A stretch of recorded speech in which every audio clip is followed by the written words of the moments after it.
Welcome to the Deep Dive. Today we're diving deep, really deep, into a question that's at the heart of both science and philosophy.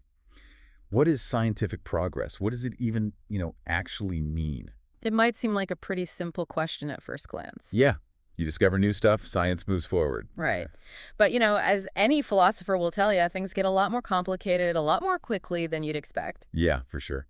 Which is why this deep dive is, I think, can be perfect for you listening in, because we're going to really get into the nitty-gritty philosophical side of all this using the Stanford Encyclopedia of Philosophy entry on scientific progress as our guide. I'm Yeah. really excited to dig into this. It's a really great resource, really. It goes way beyond that simple new discoveries equal progresses thing. Exactly. And the first thing that struck me, right out of the gate, was that the idea of science as something that's inherently progressive, that's actually a relatively recent concept.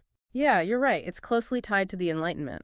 You know how they were all about reason, empirical observation, and that belief that, we can use these tools to sort of steadily improve our understanding of the world.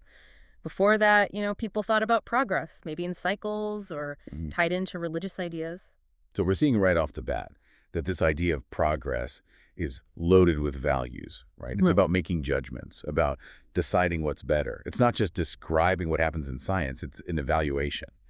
Absolutely. And that's really where things get super interesting for philosophers, because if progress is not just about collecting more and more facts, well, then how do we even define it? What makes something progress? That's a great question.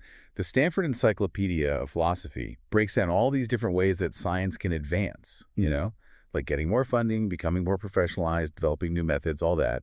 But the kind of progress that we're really focusing on here, the kind of at the heart of our deep dive, is cognitive progress. Right, because that kind of progress is all about getting closer to the truth, which, any philosopher worth their salt knows that truth is a whole other can of worms. Totally. And the entry makes this super important distinction between actual progress, the stuff we might never actually be able to totally prove, and what just looks like progress based on what we know right now. Yeah, and that distinction is essential. We might be working with a theory that's incredibly successful, that solves all kinds of problems and feels a lot like progress, real progress. But then wham, it turns out to be flawed or incomplete in some way we never even thought of. Exactly. When we shifted from Newtonian mechanics to Einstein's theory of relativity, Newtonian mechanics was hugely successful, explains so much about the physical world, but then Einstein comes along and shows us there's this whole deeper level that we were totally missing. Like you think you've climbed to the top of the mountain, but then you realize there's this whole other taller mountain behind it. Yeah, exactly. And that takes us to another really interesting philosophical debate. You know, the entry highlights this. What's the real goal of science anyway? Is it all about solving problems? Some philosophers, like Thomas Kuhn, that's what they say. Or are we really trying to reach the truth, even if we can't ever fully get there? Now, for a philosopher, that question is the core of the matter because it shapes how we understand this whole concept of scientific progress. And it's also tied to how we think about scientific theories, right? Are they supposed to actually describe reality or are they just useful tools? Yeah, that's the big debate, right? Realism versus instrumentalism. Realists think that scientific theories are all about giving us a true picture of reality, even the stuff we can't directly observe. Well, instrumentalists are a bit more down to earth, right? They see these theories as tools to make predictions and help us understand what we see, but they don't necessarily assume that these theories are giving us the absolute truth about reality. Yeah. Right. So for a realist, scientific progress means we're getting closer and closer to this true description of reality, like uncovering a picture piece by piece. And for an instrumentalist, progress is more about finding better tools, theories that are really good at predicting and explaining what we see, even if they don't necessarily reflect some ultimate truth about the world. Right, right. And then that brings up the question of, well, how do you even measure scientific progress? The entry looks at a bunch of different ideas: simplicity, explanatory power, how many problems a theory can solve. But it becomes pretty clear that there's no one magic formula for saying this is definitely progress. It seems like every metric has its own strengths and its own weaknesses, its own blind spots, Yeah. right? And as you said before, you always have to consider the historical context. What seemed like a huge breakthrough at one time might later seem pretty limited, even wrong. Yeah, and that's where things get really interesting, even for someone like you who's steeped in philosophy. The entry goes into this concept of truth-likeness, this idea that Karl Popper developed and then others kind of refined. Okay, so now my brain's starting to hurt a little. Basically, you're saying truth-likeness is a way of saying that a theory can be closer to the truth than another, even if both theories are technically wrong. It's a tricky concept, yeah, but it's really important for understanding this whole thing about scientific progress. It's like, imagine you're shooting at a target.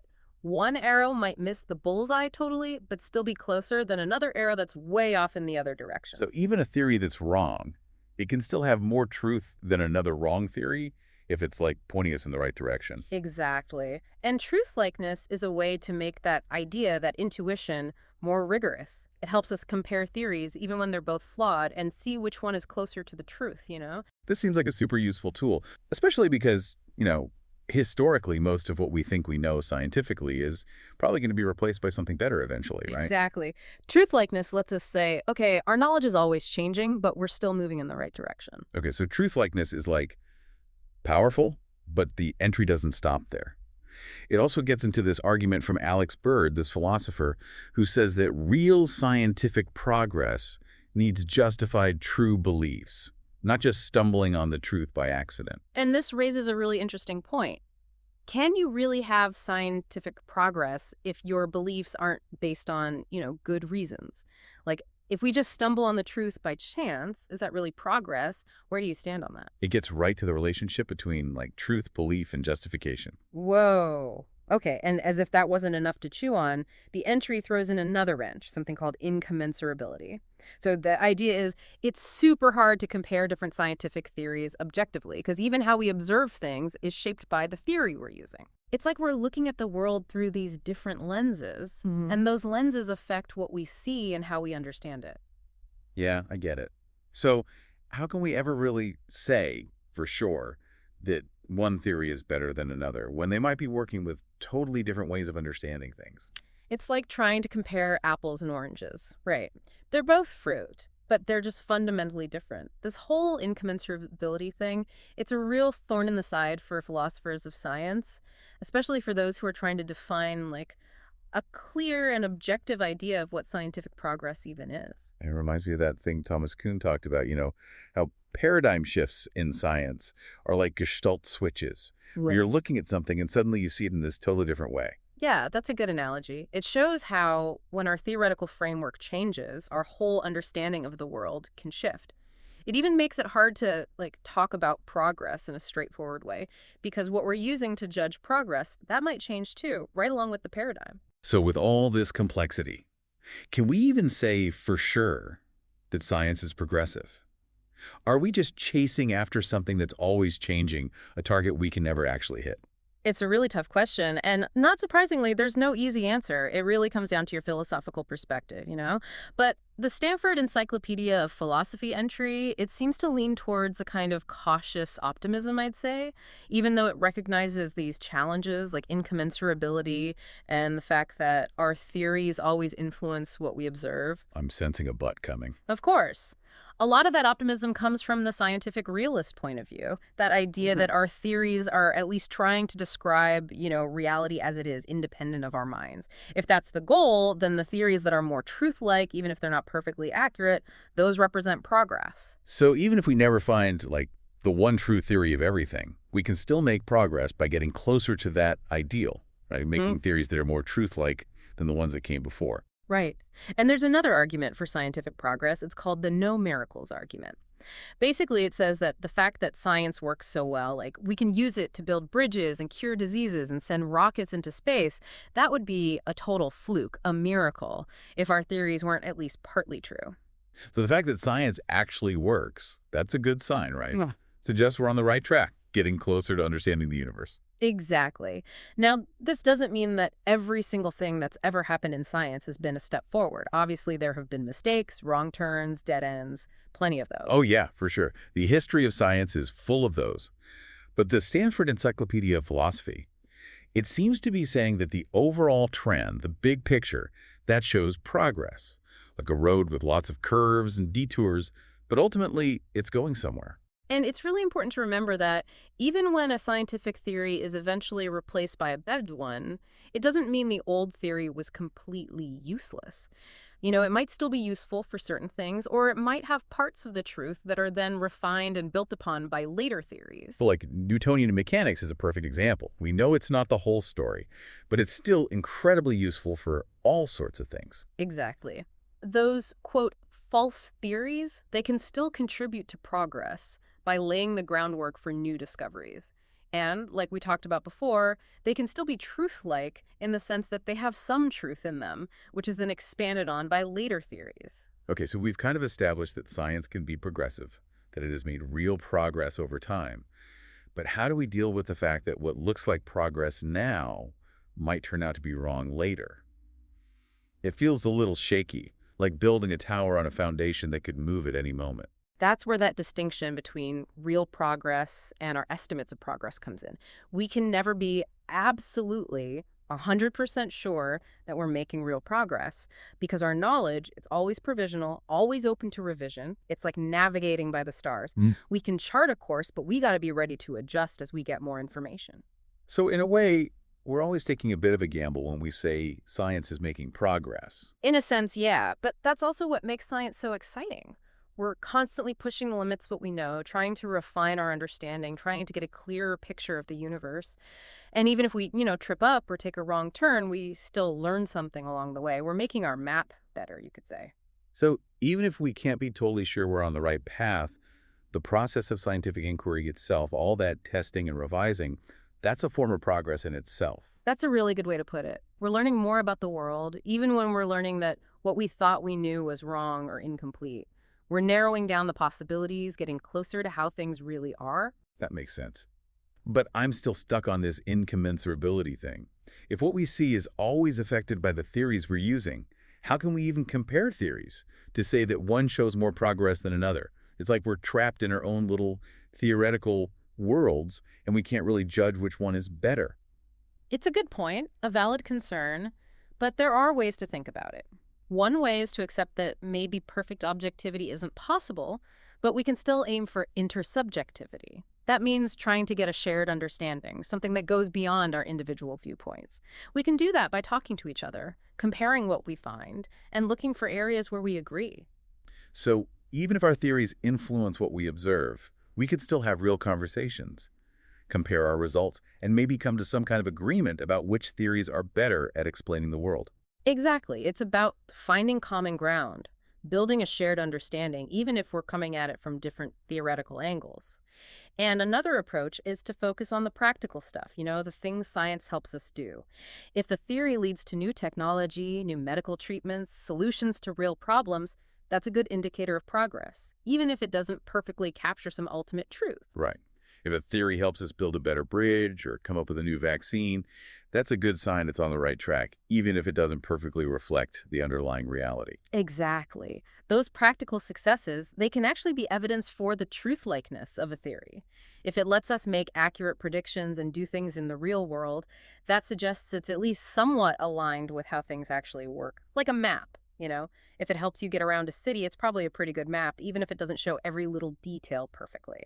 So we're seeing that there are different ways to think about and evaluate scientific progress, even with all these philosophical challenges. It's not a simple answer. It's a whole process with lots of different parts. And don't forget, these philosophical debates are still going on. They're part of what makes scientific inquiry so dynamic, so constantly evolving. Philosophers are always working to better understand what science is, how it works, and what it means to make progress. It's a conversation that never really ends. It's like science is this living thing, constantly growing and changing, and our philosophical understanding of it has to grow and change right along with it. That's a great way to put it, and I think that's a key takeaway for our listener. Even if we don't have all the answers about scientific progress, just asking these questions, grappling with these ideas, that's a sign of real intellectual curiosity. It means you're committed to pushing the boundaries of what we understand. Okay, so as we're wrapping up our deep dive into this whole scientific progress thing, I feel like we've covered a lot, but I'm also walking away with, like, even more to think about. I think that's what philosophy does, right? Leaves you with more questions than answers. But those questions, those are what make us keep searching, keep trying to understand more. For sure. So just to recap, What were some of the big takeaways about scientific progress? What should our listeners really remember from this deep dive? Well, the first thing I think is that scientific progress is way more complicated than it might seem at first. It's not just about finding new facts or making new discoveries, right? It's about values, judgments, and this constant back and forth between what we think, our theories, and what we see, our observations. Yeah, we looked at all those different philosophical ideas about how science progresses, right? Like Right. the realists who are all about getting closer to the truth, the actual truth of reality, and the instrumentalists who focus more on whether theories are useful for explaining and predicting things. Right. And then there was that truth likeness idea that was a mind bender, but so interesting. Saying that one theory can be closer to the truth than another, even if both of them are technically wrong. That helps us understand how science can keep moving forward, even when our theories get replaced by better ones later on. And we can't forget that tricky business of incommensurability, right? Yeah. That our observations are always going to be influenced by the theory we're using. That makes it hard to compare theories objectively and say for sure which one is really better. Definitely. But even with all that, we also saw that there are reasons to be optimistic about scientific progress. Like that no miracles argument. It says that science wouldn't work so well, wouldn't be so successful if our theories weren't at least getting something right about how the world actually is. And even when a theory gets replaced, it can still be part of progress, right? Hmm. It might lay the groundwork for future discoveries or have some truth in it that gets refined later on. Like each theory is a stepping stone, getting us closer to understanding the whole picture. Yeah, like a stepping stone. That's a good way to put it. And I think that goes back to the power of the scientific method itself. Constantly testing, revising, refining our theories based on new evidence. That process, even when it means letting go of an old theory, is a form of progress in itself. It's like we're on this huge journey of exploration. And even if we take a wrong turn or hit a dead end, we're still learning something new about the territory. Exactly. Which leads us back to that question you asked earlier. If all our theories are probably going to be replaced someday, is the idea of progress just an illusion? It's a question I've been thinking about a lot during this deep dive. It's a big one, no doubt, and I don't think there's one right answer. But, even if what we know now is replaced by something better later on, that process, that effort to refine our understanding, to get a more complete and truthful picture of the world, that's progress. So it's not just about getting to some final destination, but about the journey itself, right? That Hmm. constant search for knowledge, that willingness to change our minds when we learn new things. Exactly. And I think that's a powerful message, something really inspiring for anyone who's curious about the world, who wants to find the truth. Even if we never have all the answers, the journey itself, it's full of amazing things, discoveries, and a deeper understanding of the universe and our place in it. Well said. And on that note, I think we've reached the end of our deep dive. But like with any good philosophical discussion, this is really just the beginning. For you listening, keep thinking about these questions, explore the stuff we've talked about, and keep looking for new ideas and perspectives. Keep asking those big questions, the ones that really challenge you, and never stop exploring this incredible world of science and progress. And until next time, keep on diving deep.